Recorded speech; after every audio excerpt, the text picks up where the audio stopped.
아내를 숨지게 하고 거짓말한 현직 경찰관 얘기 지금부터 해보겠습니다. 그 전에 이 수사를 담당하고 있는 수사과장 목소리부터 먼저 듣고 오겠습니다. 빠지고 자기는 빠져나왔어. 걸어서 집까지 가가지고 이제 아들한테 이제 신고해라. 빠졌다. 요래 얘기했다고 해가 아들이 신고한 걸로 되어 있습니다. 좀 외진 곳이고 해서 저 휴대전화기도 없고 해서 집에 가서 신고했다고 합니다. 이 사건 아직도 좀 관심이 많은 이유가 아들에게도 속였기 때문이라는 얘기가 있습니다. 네, 아들한테도 뭐 엄마가 물에 빠졌다, 같이 빠졌다. 또 아들이 보니까 본인도 탈출하는 과정에서 몸에 물이 잔뜩 묻어 있지 않겠습니까? 그런데 이게 이제 일반적인 범죄 심리라고 얘기해요. 본인이 그 자리에서 직접 신고를 하는 것보다는 타인을 통해서 신고를 하게 하는 게 어떤 혐의선상에서 빠져나가기는 보다 유리하거든요. 그런 부분을 노린 게 아닌가 이렇게 생각이 됩니다. 예, 뭐 최 변호사님 실제로 아들이 이제 신고를 해서 경찰에 출동을 한 셈인데 이 아들 자체에도 지금 아버지에 대한 원망이 대단할 것 같아요. 그렇습니다. 결국 아버지의 범행을 감추는 도구로 본인이 이용된 거 아니겠습니까? 예. 실질적으로 이 그 후문에 보면은 실제로 이 아버지가 친아버지가 아닌 듯한 그런 보도가 나오고 있는데요. 결혼한 지도 사실상 오래되지 않은 상태에서 동기도 보면은 재산을 가지고 싸웠다라고 얘기를 하고 있는데 2013년에 재혼을 했어요. 그렇습니다. 그렇기 예. 때문에 보통 뭐 사실 이와 같이 새로 재혼한 과정에서 가끔씩 이런 부분이 없지는 않습니다만 일반적인 케이스라고는 할 수 없습니다. 그럼에도 불구하고 아버지가 실제로 자기 낳아준 엄마를 살해한 이후에 본인까지 어떻게 보면 본인을 이용해서 완전 범죄를 꿈꿨다는 점에서는 아마 아들이 어떤 분노 이런 것들이 굉장히 클 것이고 더불어서 앞으로 재판에 하는 과정에서 이 아들이 실질적인 피해자 아니겠습니까? 아이들의 어떤 탄원서 같은 것이 있을 때는 경우에 따라서는 처벌 수위도 높아질 수 있다는 점에서 이 경찰로서는 상당히 나름대로 꾀는 부렸지만 자기 꾀에 자기가 넘어간 그런 상황이 될 것 같습니다. 아들과 아버지의 관계, 동네 주민들의 목소리 한번 들어보겠습니다. 여자도 딸 하나 아들 하나 둘이라 하대 말로 이 집도 그 집 거고 저기 새 것도 그 집 거고 저 너머에 서 있는 집 있고 꽃장기 집 있고 논도 저기도 써놨고 올해가 좀 많이 걸리는가 봐. 아무리 재산이 탐나도 그렇지 말이죠. 김복준 교수. 근데 뭐 아까 잠깐 언급을 했지만 이 신고를 부탁한 아들이 뭐 친아들이 아니어서 뭐 이렇게 더 모질게 했다는 얘기도 있어서요. 신고를 부탁한 아들인 경우는 이제 그 아내의 아들 아니겠습니까? 엄밀히 얘기하면 물론 뭐 결혼했으니까 아들이겠지만 그래서 그 아내의 아들을 통해서 신고를 하게 하면요 분명히 그 어떤 혐의선상에서는 유리해요. 그렇기 때문에 그런 부분을 노린 거는 확실한 것 같습니다. 그래서 아들을 통해서 사고사라는 거를 주장하고 싶었던 거고요. 그리고 이 사람이 간과한 게 있어요.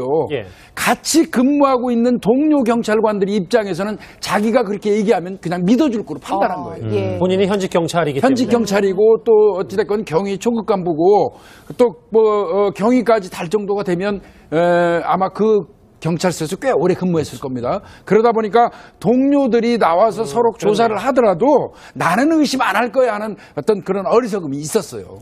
뭐 최 변호사님 뭐 살인 사건에서 사실 그 동기가 굉장히 중요한 부분이 될 것 같은데 뭐 앞서 주민들의 목소리에 따르면 꽤 집이 많았나 봐요. 재산이 많았던 것 같은데 뭐 부인이 결혼한 지 한 4년 만에 좀 명의 좀 바꿔달라고 하니까 이거에 화가 나서 죽였다. 뭐 이렇게 이해를 해야 될 것 같아요. 정말 그 부분도 납득하기가 참 어려운 것 같습니다. 실제로 금술이 좋았다고 한다고 하면은 그럴 일은 없을 텐데 아마 이와 같은 문제로 해서 좀 쌓인 것들이 많았던 것이 이번 일로 해서 폭발된 것이 아닌가 싶은데요. 실제로 본인 같은 경우에는 이 부인의 스카프를 가지고 목 졸라서 살인을 한 다음에 결국 그것을 없애기 위해서 자동차를 들고 이렇게 같이 뛰어들었다는 거 아닙니까? 그렇죠. 그럼에도 불구하고 이 경찰이 상당히 매의 눈을 가진 것은 틀림없었던 것 같습니다.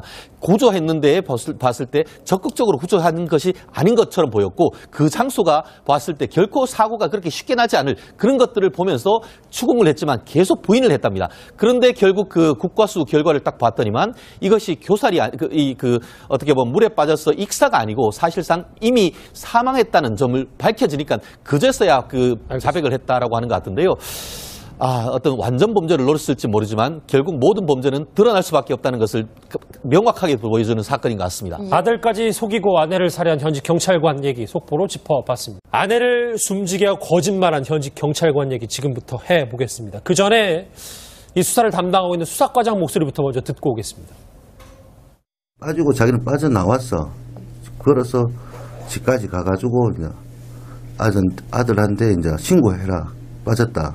요래 얘기했다고 해가 아들이 신고한 걸로 되어 있습니다. 좀 외진 곳이고 해서 저 휴대전화기도 없고 해서 집에 가서 신고했다고 합니다. 이 사건 아직도 좀 관심이 많은 이유가 아들에게도 속였기 때문이라는 얘기가 있습니다. 네, 아들한테도 뭐 엄마가 물에 빠졌다. 같이 빠졌다. 또 아들이 보니까 본인도 탈출하는 과정에서 몸에 물이 잔뜩 묻어 있지 않겠습니까? 그런데 이게 이제 일반적인 범죄 심리라고 얘기해요. 본인이 그 자리에서 했지만 이 신고를 부탁한 아들이 뭐 친아들이 아니어서 네. 뭐 이렇게 더 모질게 했다는 얘기도 있어서요. 신고를 부탁한 아들인 경우는 이제 그 아내의 아들 아니겠습니까? 엄밀히 얘기하면 이제 뭐 물론 뭐 결혼했으니까 아들이겠지만 예. 그래서 그 아내의 아들을 통해서 신고를 하게 하면요, 분명히 그 어떤 혐의선상에서는 유리해요. 그렇기 때문에 그런 부분을 노린 거는 확실한 것 같습니다. 그래서 아들을 통해서 사고사라는 거를 주장하고 싶었던 거고요. 그리고 이 사람이 간과한 게 있어요. 예.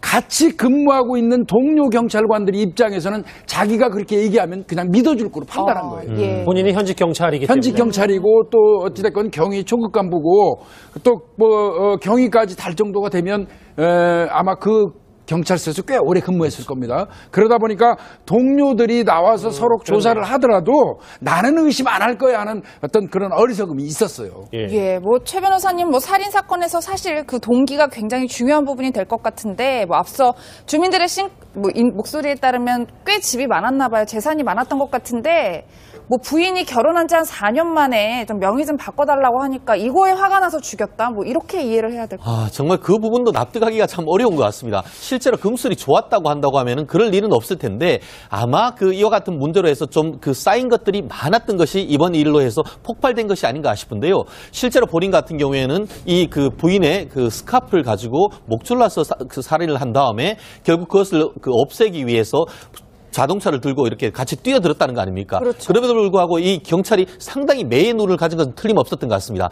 고조말을 살해한 이후에 본인까지 어떻게 보면 본인을 이용해서 완전 범죄를 꿈꿨다는 점에서는 아마 아들이 어떤 분노 이런 것들이 굉장히 클 것이고 더불어서 앞으로 재판에 하는 과정에서 이 아들이 실질적인 피해자 아니겠습니까? 아이들의 어떤 탄원서 같은 것이 있을 때는 경우에 따라서는 처벌 수위도 높아질 수 있다는 점에서 이 경찰로서는 상당히 나름대로 꾀는 부렸지만 자기 꾀에 자기가 넘어간 그런 상황이 될 것 같습니다. 아들과 아버지의 관계, 동네 주민들의 목소리 한번 들어보겠습니다.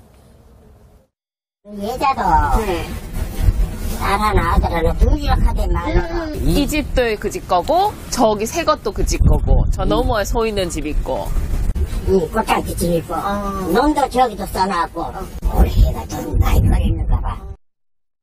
아무리 재산이 탐나도 그렇지 말이죠. 김목준 교수. 네. 근데 뭐 아까 잠깐 직접 신고를 하는 것보다는 타인을 통해서 신고를 하게 하는 게 어떤 혐의선상에서 빠져나가기는 보다 유리하거든요.